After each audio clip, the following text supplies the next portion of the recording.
Now it's Hoge time. Hoge time. Out to Halas Hall. The prodigal son returns. Just looking focused, looking ready as this show is just moving through at Big Al Harris to now Big Adam Hoge. What's up, Adam Hoge? Can we explain the shirt, or is that how we should end the segment? Whatever you want to do, buddy. It's your show too. What's the explanation with the shirt? This is what I put on today. It just is. It looks. It's a golf cart. It's a nice Travis Matthews shirt. Like it there, I thought it was like a farmer's shirt. But now I'm seeing it's a golf shirt. I can't see. I'm blind. It's a golf shirt. Okay, I should have recognized that. The guy who nonstop just talks about how good at golf he is can't recognize. It looked like a forklift at first. First, I was like, "Is that a tractor or a forklift?" But it's a golf cart. Now I see it. I see it. I'm sorry. Stop talking. We should have ended it with that. We definitely should have ended that segment with that nonsense. No problem. Take the rest of the show off. Hey, Hoger, what happened at Halas Hall today? I got to listen to about 10 minutes of the Shane Waldron experience. I didn't get all of it, but fundamentals was a word that was used quite a bit. Yeah, I think that, you weren't going to get anything amazing out of any of the coordinators, I think, today, but especially Shane Waldron trying to explain what's going on. Fundamentals, I think, especially probably up front, from a technique standpoint in winning some of these one-on-one blocks. I think, passing off stunts, things like that. I mean, is what a lot of this stuff comes down to, right? I think also getting open more. I mean, I think if you probably ask DJ Moore and Roman Dunze about how much they've won their routes so far, they're probably not going to tell you that they've been perfect either. So I think from a fundamentals technique standpoint, even there, just getting off the line of scrimmage on your releases. I just got off the practice field right now. They were working on, the releases and some of that hand fighting that goes against press coverage.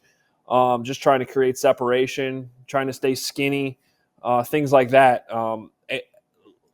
As this week has gone on and on and on, I mean, the one thing watching more and more of the tape and hearing whoever it is talking, these issues on offense specifically, I don't think there's a single position that is, absolved from anything. It's been a catastrophe because basically from coaching on down to each position, no one's been perfect at all. And they got a lot to clean up. So one of the comments or one of the interviews that you guys sent in today that I got a chance to peek at was from DeAndre Swift. And I give him credit. He put it on himself. I got to be better. I'm not going to throw anybody under the bus. And, I just asked Al Harris the same question. I'm going to ask you, when you're looking at the tape, do you think that Swift's doing anything wrong? Because a lot of what I'm seeing is ball gets in his belly, someone's in his face. So I don't know if you can really point to him. Yeah, no, I think you can, because I think, it's funny. The play that's, I feel like, gone viral more than any other play this week has been the play where Nate Davis and Tevin Jenkins let their guys on the line of scrimmage go by, and then they get to the second level, and then they don't block anybody there. Well, my understanding on that play is the running back was supposed to go outside, and he didn't. So it makes the offensive linemen look like idiots because they didn't block anybody. But in reality, their leverage is to the outside. They're trying to play the outside shoulder of those, I believe, backers that they got to at the second level. And so when the running back cuts inside, those guys take the inside leverage that is being given up there, and it looks like nobody blocked anybody. So I think that is a perfect example of actually one of these plays this week. And don't get me wrong, I'm not absolving the offensive line at all. I mean, they got to get better, especially in one-on-one situations. But there are a handful of examples that I think have gone viral on social media this week where it's actually either been the quarterback's fault or the running back's fault. And that's what I'm getting at by saying this is like all hands on deck, that things need to get fixed. I'll give you a coaching example because I looked it up. Mercedes Lewis has 19 snaps, and the Bears have run the ball on 15 of those plays. Okay, so that's a tendency that you're just kind of giving up right there. Chances are Mercedes Lewis is on the field. He's not on the field a lot. Well, you're running the ball. And so, those are the types of things that after a couple weeks, you start to put that on film, and it can be translated to a spreadsheet that all your opponents can see, and that's where game planning gets easier for your opponent if you don't change things. So when you're watching the tape, everything you've consumed here this week, and as you take a step back, I know they asked Shane Waldron about the tinkering with the responsibility of Caleb Williams with the offense. Caleb talked about yesterday how he's got to get better recognizing the personnel when he's making his calls with the run. Now, obviously, we all understand he's got a ton of responsibility with pass protection and everything else. Do you think that they should keep throwing things at him until he gets it, or that they should dial things back and try to build this back up, and he's a little too overwhelmed for the amount of stuff they're trying to put on his plate? Yeah, I wouldn't pull anything back. I think you got to be all in on this thing, and you got to, it's when you start dumbing things down that you're kind of admitting you have a problem, and I don't think the Bears are anywhere close to that point yet. You got to understand that if you are going to come in with this game plan to give Caleb Williams this autonomy at the line of scrimmage, that there were going to be a lot of things that happened. I'm not just saying the first 2 weeks of the season, probably the first 8 games of the season, at least, where he's going to be seeing stuff he's never seen before. And I mean literally never seen before, because it's a completely different game he's playing now at the NFL level than college. And it's a totally different system he's running, where, he could get one hand signal at USC and from Lincoln Riley, and that was the play. I mean, that was it. There wasn't a 15-word play call in the huddle. There wasn't ID in the mic point. There wasn't, checks at the line of scrimmage or shifting the protection one way. It was just, this is what we're doing, and probably a read to this side and a read to that side. So if you think that any quarterback, I don't care who they are, is going to go from that to now this, where he's given them, they're giving him a ton of responsibility, and it's just going to be perfect right away. I mean, that's just silly. That's just not realistic. So he's going to have to work out these kinks. And I think that there were some examples on Sunday night where he did the right things, where he made the right checks. But this is all stuff he's seen for the first time really ever. And I think, every time you go through one of those situations where it doesn't go particularly right, then you're going to put that in your catalog and you're going to learn from it. And from everything we've heard about Caleb Williams, I think he will learn from it. And I do think that I'm not even saying it's going to happen this week, but hopefully by November, this whole thing looks a lot smoother from his standpoint. Now, the only reason, to get back to your original question, that I would perhaps limit it is if he's making wrong decisions that are risking his health. So if it's too consistent that he's missing this one type of blitz, or missing blitzes in general, and not understanding when he's hot and he's getting hammered because of it, and that's happening too many times, and maybe it did get to that point in the fourth quarter against the Houston Texans. If that's a trend that continues, that's the only reason I would think to start, changing some things up, because nobody wants to see him get hurt. I think that we expected there to be bumps in the road, but I guess the thing that is surprising to me and others is that the how bad it looks right now. I understand there's going to be things he's never seen before, but I just assumed, and I think a lot of us assumed, hey, he's playing the best defense in football every day at practice, and they threw all this stuff at him from minicamp on, and now it's like, whoa, there's all this other stuff, this encyclopedia of the NFL defenses that he's got to get through, and I'm just wishing that it a little better than what we've seen so far. I'm not saying perfect. Well, hopefully we'll see a trend up for you and Caleb and the Bears and Mubs and everybody. I this hope week. for Caleb and right. Pop. Yeah. Well, hey, look, just getting back to today, Adam. Richard Hightower spoke, Eric Washington spoke, and Shane spoke, and then there's a locker room. What of all of everything you've heard today, anything stand out the most? I was talking to John Hoge, the passing game coordinator on defense, coaches the secondary as well, about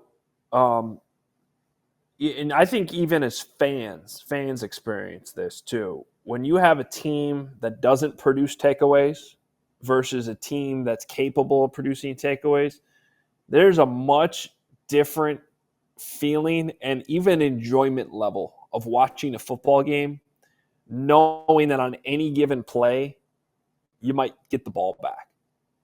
And like John Hoke's been part of this in other places, and even here in his first stint, right, where you had you're instilling this mentality of taking the ball away. Well, 2 years ago, that was their same mentality, but they didn't quite have the horses or the pressure to be able to do it. Right. And we saw a shift about halfway through last season where all of a sudden, really on any given play, you could see that ball come loose. And, an underrated part of that game on Sunday night was, the Texans were knocking on the door of the end zone, looked like that game was over. Bam, ball came out. Bears got it back, gave the offense a chance.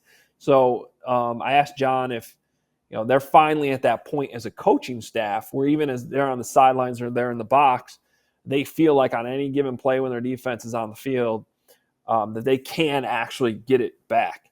That's a great place to be in from that side of the ball. So as bad as it's been offensively, I think that's when the coaches start feeling that confidence about something that they've been preaching this long, I think that's a great place to be in. Also, special teams wise, with Hightower today, I asked him about the kicks, the field goals, and how many we've seen across the league that are just, it seems like it's easy from 50 plus. And I hadn't really thought about it this way, but he said that he's not surprised right now that it looks like this. His question is, will this be maintained throughout the season? Not only because weather changes, and these are pretty much the most ideal times of the football season to be hitting bombs, but also he pointed out that early in the season, your whole field goal operation is way smoother, whether it's because you're just healthier, guys are more dialed in from all the reps you get in training camp, and then also as the season goes along, teams on the other side become a little bit more willing to bring different types of pressures and blocks and test you a little bit more. So the entire operation in September tends to be more clean than maybe it is in December. So just because we're seeing all these 50-plus yard field goals go in so consistently right now doesn't mean it's going to stay that way throughout the year. Just a reminder, we are headed to the darkness. Tonight's sunset is the first sunset before 7 p.m. of the season. We're not going to see that past 7 until March 15th of 2025. That's when I'm here to bring the sunshine. So you don't need sunshine. I'm here for your sunshine from now until March 15th. We are screwed. Yeah. Well, true. All right, I'm going to give you a stat, Hoge, and I want to know if it bothers you. And in a small sample size, I got it. We're 2 games in. And DJ Moore, 17 targets is the most on the Bears through 2 games, okay? Yeah. I don't know if have you looked at this? Probably not. Who do you think is second on the team with 6? 6 targets. First of all, 17 for Moore. Second place is 6, which is a huge DeAndre Swift? DeAndre Swift, that is correct. I would have said DeAndre Carter. Okay. Yeah. Again, small sample size, no problem. But that's got to change, right? And I'm not sure how this goes from here, but I think it's time to get the tight ends more involved in the offense, mainly our guy, Cole Kmet. You got to block first. Well, right. I think that stat tells you that just the way it's gone so far is kind of alarming. Well, let's just call it what it is with this wide receiver room right now. It has not been an ideal start to the season. We all knew, and we talked about it the day they traded for Keenan Allen when we did that emergency podcast. The biggest question there would be health. I don't think anybody's surprised that he's dealing with a heel injury right now, but it is alarming that it became an issue before the regular season even started, and he didn't really finish that first game and wasn't able to play in the second, and he's not practicing right now this week, so that's not good. And then in Arizona, all our friends at PHNX talk about on a daily basis, like he's Caleb Williams, is Marvin Harrison Jr., because he was their prized wide receiver pick. And Rome Odunze was a top 9 pick here. This has not been an ideal start to his season either, even with the knee injury as an excuse. But when you watch him on tape right now, and maybe it's just that knee, but I would even go back to the first game before the knee injury happened. like I'm as somebody that talked this guy up endlessly, there's certain things that I'm not saying the production rookie wide receivers almost never produce to an incredibly high level. But when you watch tape, I would expect him to get a little bit more separation than I've seen, to catch that ball in the end zone on Sunday night. We talked about his contested catch rate at Washington, and that is something I expected to carry over to the NFL, even though corners are bigger, stronger, faster, and all that. When you talk about 50-50 balls, I still thought that those would be – and I don't even call that drop on Sunday in the end zone a 50-50 ball. Like, that's just a play that hits him in the hands he needs to make. Now, that's not to say that this isn't going to turn, but for as much as we've talked about the offensive line, and rightfully so, these weapons that we also talked about all offseason, they haven't quite performed to the level that should be helping Caleb. I mean, Keenan Allen cannot drop a touchdown pass. Rome Odunze cannot drop a touchdown pass. And that's happened in the first two games. They've both dropped touchdown passes. That absolutely should not be happening with the weapons that the Bears have, period. Like, that's it. Like, it should not ever happen. Catch the touchdowns. And so that's another area here where it's just been a disappointing start to the season, in my opinion. I want to do one. What should the punishment be for dropping touchdowns? Good question. But the Bears news today, player added, John Jackson, practice squad. Yeah, I don't care. Well, no, but fine. That's fine. You don't need to care. He goes, yeah, I don't care. Well, but okay. But then you're missing. Why do you think they added John Jackson, Mr. I don't care? Who did they add yesterday? That's different. It's not different. They had 2 open roster spots on the practice squad. They're just bringing guys back. Yeah. The only difference is you know who John Jackson is as opposed to the guy they brought in yesterday. You don't know. Think they brought back John Jackson because they want Caleb to have a dude in there that can just kind of smooth things out right now? You don't think that's the main reason why John Jackson's back here? If John Jackson has a single rep with the starting offense in practice anytime soon, he's there to run scout team on the other set for the defense. That's what the practice squad does now that the regular season has begun. That's how this works. He's suggesting I'm that not saying they're going to use John Jackson. I'm that saying John Jackson is the Jack Haley to Dennis Rodman. Yes. That's what he's doing right now. So you can yell at him now. This is a let's make sure Caleb is good. Let's get his buddy back in the room. The look on Hoge's face right now. I don't understand why you have that look. I think listeners can just see the look of disgust on Adam Hoge's face I don't get it. I think it's overly obvious, and I think it's interesting. The guy's running. Okay. Counter. Yeah. So what? Okay, if you want to do with a so what counter, that's fine. Let's say you're right. Why does that matter? It matters because they are already worried about Caleb's mental state because they're getting him killed because the general manager built an offensive line that ain't working particularly well. That the head coach brought in an offensive coordinator. I think you've done something unprecedented here, Carm, because Nick is running down the stairs right now to respond. Nicholas Moriano wants to respond. Jackson. Great, let's hear his response. Just listen to this guy. You made me come back from up there in the Bears media center, and now I have to fight you. That's what's gonna happen. What do you want to fight me about? I can't hear you though. So he can't. He can't. He wanted to know why you want to fight. Wants me to fight. Ask what he wants to fight me about. What do you want to fight him about? John Jackson? Yeah. Just the fact that you're talking about John Jackson, really, which is kind of where my head is. It's stupid. Yeah. I don't think it's stupid. I think they're Carm, you don't think they can invite John Jackson to Halas Hall if they they don't have to put him on the practice squad to have a buddy of his around the building. So no. Let me ask you something, Sir Genius Brad, Sir Genius Hoge. Is this roster fully complete?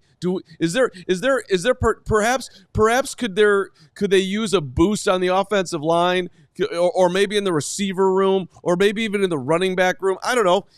Didn't they sign an offensive lineman yesterday, or was that a defensive lineman on the practice squad? I don't know. This is why you're here. You pay attention to the practice squad, and all right, Nick and I will cover the that's fine. You just take the rest of this segment off. Hoge, back to football. We have back to that's football. fine. They brought back Jack Haley. It's not a story. Brought back Jack Haley. No story. All right, shut up. So, obviously, the Bears have been dynamic, this season on defense. I think they have 8 straight games where they've held teams under 20 points, as I was talking to Al Harris about. But this is certainly a different test they'll have here with Anthony Richardson being the dual threat ability that he has. He struggled last week against Green Bay. The Bears are very good at stopping the run. It certainly seems like this is playing into their hands, but it's always, for me as a Bears fan, like when something's too good to be true, it normally is. So what do I need to be guarded about in terms of this defense taking on this Colts offense? Yeah, I think it's just that you can look at this similar to probably how defenses had to defend Justin Fields, in that you just know you have an athlete back there, quarterback, and so you have to be very, very careful. I don't think Anthony Richardson's at a point where you're necessarily worried about him throwing for 400 yards on you. He might do that on one pass now, but with 70-yard bombs. But really, realistically, I don't look at him as a polished passer right now. He's still got a long way to go, but if you don't contain him, he can beat you. And so I think that's, if you kind of look at it that way, how defenses were probably afraid of containing Justin Fields, but they knew if they played him a certain way, they'd probably have success. I think that's how you look at this. Now, if I'm the Bears, I might even be willing to give up some yardage here and there to try to rattle him and get him to make mistakes, because I do think he'll turn the ball over. And if is an opportunistic defense who can take the ball away, as we were just talking about, that would be really what I'm focused on, is how can I make the game-changing play on defense to turn the Colts over, win that takeaway battle, because they did it in week 1. They won the football game. They did not do it last week, and they lost. So I honestly, sometimes it's that simple in football. And this is a week where, when I look at how the Bears take the ball away on their defense, if Caleb and the offense can just hold on to it and not make those mistakes that were made on Sunday night, I think they'll be in good shape. All right, Adam Hoge, we will see you Sunday. Where are you going to be? I will be at Joe's on Weed Street, and I will be there all day, and it'll be a really fun party. And the Bears are going to win, and everybody's going to go nuts. Can I give you 2 more nuggets, though, before I leave here? Love nuggets. We'll stay here until you are done giving nuggets, buddy. We got at least 2. Yeah, go ahead. Yeah, just 2 quick ones. One is it surprised me. I like expected points added as a stat. It surprised me that given the numbers the Colts have given up with their rush defense, their EPA as a rush defense is actually not that bad. It's more middle of the pack. So that might be an area where I think we're all assuming this is the get-right game for the Bears offensively in terms of running the football. I'm a little skeptical that all of a sudden the Bears are going to be running, that DeAndre Swift's going to have 100 yards rushing on Sunday. That has me a little nervous. And then the other thing is more of an observation. Have you guys ever looked at Travis Homer's arms? I've looked at his body. The guy's ripped. I don't know if his arms just stand out even more. That's what I'm talking about. At practice, he was like 5 feet away from me, and I had not realized it yet. He's just like, his biceps are bigger than Braggs' head. That's not possible. Don't laugh at his joke. Listen. After what he just did to this segment, although I did just start laugh, it with please. you. Yeah, that was weird. First of all, I saved this segment like I always do because I'm the best. And secondly, I'm not defending myself, so we'll just move along. Who are you playing this week, Hoge? Who's Carmel got Friday night? Oh, we got St. Lawrence. The I don't know if you call it a sister school or neighbor school. My mom was a Queen of Peace grad. So Queen of Peace isn't there anymore. They are now both St. Lawrence, but they've always been right next to each other. So, you know, a little extra meaning in this game this week. And we never played St. Lawrence, so it should be. And they were in the state championship game last year, so it should be a good game. All right, just make sure you tell Mark Poss I say hello. All right. Yeah, 100%. There you go. Appreciate it. Yeah. That's the associate athletic director over at Carmel, Greg. That's great. I didn't know that you knew him, so I will tell him you say hello. Long-time Carm guy. Who would be your Jack Haley? Like, who could we bring in to monitor you here at the studio? Poppy the puppy. Good choice. Poppy had a rough night last night, though. She's in detention. Just odd growling late at night. It was really a tough night for Pop. Don't know what happened. We went for a late night walk. Then, early this morning, 5 a.m. Now, when you mean walk, is it like that walk the other day where you were driving Poppy around, calling it a walk on your little Twitter video? You done with me? Yeah. Great. All right. Hoge, done with you two. Have a good day. I thoroughly didn't enjoy the last half hour of the show. Wow. But, actually, probably the 42-minute mark to the 56-minute mark. This is why we got to go. No, mainly it's you. But although that look that you gave me was one of your all-time great Hoge looks, that was a good one. We'll see you at Joe's on Weed Street. Thank you. All right. Bye, Greg. Bye, Steven. Good seeing you. There it is. We all silly like the mayor.